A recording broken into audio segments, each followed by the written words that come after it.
Hey, it's Nick James here for Hotspawn, and I am joined by the one, the only Thinkcard. First time meeting, though we've talked several times over the years. And you are the coach for our brotherly rivals in the LTA South for FURIA. Yeah. So let's start off with, I focus on LTA North, so let's speak to some of the LTA North fans who might not be fully caught up. Pitch this team to me. Who should we be excited about as our Southern brethren, and what are you guys bringing to the table that we can get pumped about as a fellow LTA representative? Okay, so starting from the beginning of the year, we've kind of been known as being kind of scrim demons and kind of like crushing everyone in scrims. And the question's always been like, will this team be able to translate this to stage? And split one, we were not. We fell short. We lost to Pain in the beginning of playoffs. But we kept grinding. We scrimmed a lot of LTA North teams, and we still did pretty well in scrims. So we knew that it was just like we just needed to translate it to stage.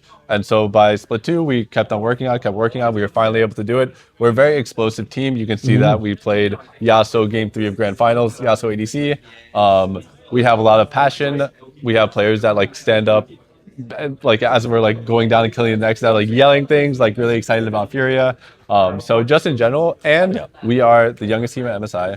We're maybe, I don't know if this is true, but we One of the youngest teams, I think. We're like ever. Yeah, one of the youngest teams ever at MSI. Maybe the youngest team to like win a championship for like a major region. Yeah, like because we're literally, our average is 21 years old. We're so young. That's actually nuts. So we have two players that are 19, and they're just absolutely cracked, like mechanics out of this world. Our ADC IU, when he boot camped in Europe, he got to rank 1 in 2 weeks, and that was during an international tournament that was going on. So they're all the best players in the world. We're there solo queuing, and he's still hit rank 1. Yeah. So yeah, we're just a really young group of players that are super passionate, and we're working on ourselves every day.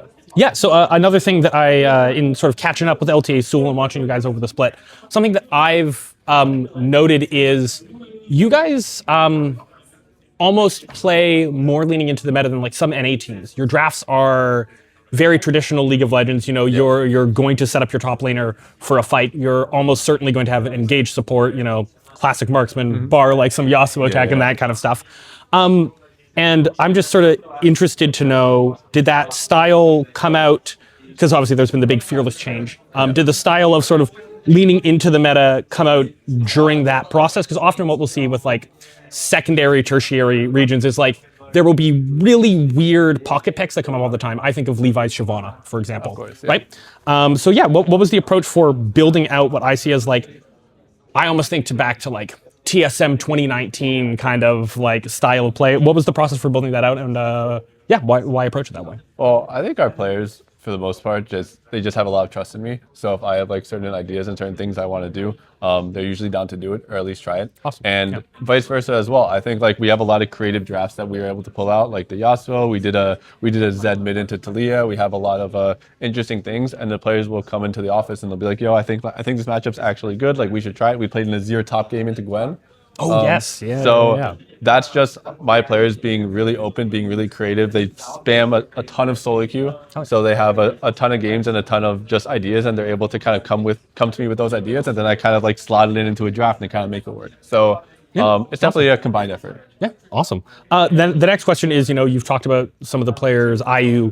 You've got some like really aggressive, incredible talents on this team. As a coach, are there any matchups just like lane by lane? Like, do you want to see IU versus Guma? Like, is there a particular player matchup that you'd love to see one of your players get the chance to prove themselves against somebody else? Or 100%. I honestly want to see our bot lane play against all the bot lanes here. I think our bot lane is really talented, and I think it's also one of our big reasons why I do like our odds going against G2. They're really good players. Jojo is one of the most experienced and like just smartest supports that I've worked with, and you can see with his map movements, he's always in the right spot, and he's calming really good things. So I think our bot lane is like incredibly underrated at this tournament, and they're gonna surprise a lot of people. Yeah, I have IU picked as like my dark horse for like, I think you could have a crazy showing. Yeah, for sure. The matchups are going to be insane. We'll pivot a little bit to some lighthearted stuff, not at all related to pro play. So Riot is, there's a little stand over there doing these themed seasons where right now we're in Ionia. We went to Noxus before. Let's say Riot comes to you and they're like, Thinkcard, we're running out of ideas. We need a theme for a season. So they've said it could be a region of the world or it could be like a skin line that's not even canon, like Project or Pool Party or whatever. If you're in charge, where are we going for a season? Where are we going to make over Summoner's Rift? What's the Thinkcard season? Ooh, that's a good question. If we had to do a country, I think like a Japan theme would be pretty cool. Big fan of. I had a friend who recently went to Japan, showed me a bunch of pictures. It's such a beautiful country. So Japan, always down. And then Skinline, I'm not sure. I have to come back to that one. Okay, that's fair. That's fair. That's fair. The next question, kind of similar, which is just like, obviously Arcane's over. A new season is going to come up from Fortiche at some point. New champions, new region. Do you have any champions that you'd like to see get an animated show, like to see get that time on the big screen? Is there anybody that you kind of want to see get that fleshed out? Honestly, I'm a pretty big fan of Elise, and I know Elise is going to be the next one, so I'm pretty happy about that. Elise is one of like my first mains, especially when I was climbing like in 2013, 2014. So I'm pretty excited to see Elise on the screen. Yeah.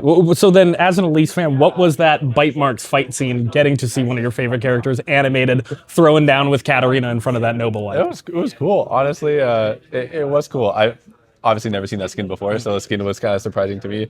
But I'm excited to see just like what type of adaptation they do with the Elise character, because it's such an interesting character that like you know they can take it in a bunch of different directions. Yeah, and they've been updating her lore a little bit because she was sort of in limbo for a little bit, but I like that they're sort of leaning her into the Black Rose culty aspect. I think that's really fun.